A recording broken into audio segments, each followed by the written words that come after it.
सिपाही था, उससे बातचीत हुई। उसने पूछा कि लाल सलाम क्या है। हमने कहा लाल मतलब क्रांति, सलाम मतलब क्रांति को सलाम। तो कहा मतलब समझ में नहीं आया। बोले इनकलाब जिंदाबाद। बोला जानते हैं। तो बोले क्रांति को ही उर्दू में इनकलाब कहते हैं।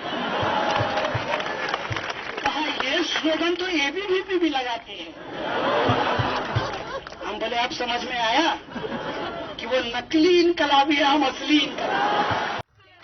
জেল থেকে ছাড়া পেয়ে ক্যাম্পাসে ফিরে বৃহস্পতিবার আরএসএস এর ছাত্র সংগঠন এবিভিপি কে বৃহস্পতিবার এভাবেই কটাক্ষ করলেন কানাইয়া কুমার। দাবি করলেন রোহিত ভেমুলের আত্মহত্যার মতো নানান ঘটনা থেকে নজর ঘোরাতেই পরিকল্পিতভাবে জেএনইউ-কে টার্গেট করা হচ্ছে।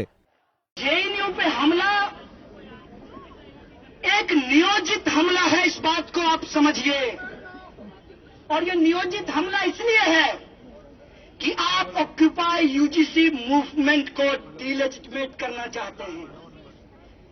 ये नियोजित हमला इसलिए है कि आप रोहित वेमुला के जस्टिस के लिए जो लड़ाई लड़ी जा रही है, उस लड़ाई को आप खत्म करना चाहते हैं।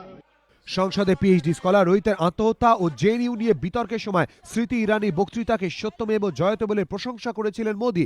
আজ সেই সত্যমেব জয়তের উল্লেখ করেই পাল্টা কটাক্ষ শানিয়েছেন বিহারের বেগুসরাইয়ের হতদরিদ্র পরিবার থেকে উঠে আসা মেধাবী ছাত্র কানাইয়া। प्रधानमंत्री जी ने ट्वीट किया है, कहा है सत्यमेव जयते।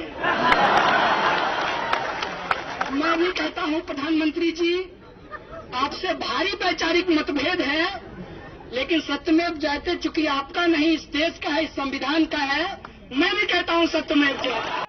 জেএনইউ ক্যাম্পাসে সমবেত ছাত্রছাত্রীদের থেকে শুরু করে দেশবাসী পাশে থাকার জন্য সবাইকে ধন্যবাদ জানান কানাইয়া কুমার। এবিপি আনন্দ।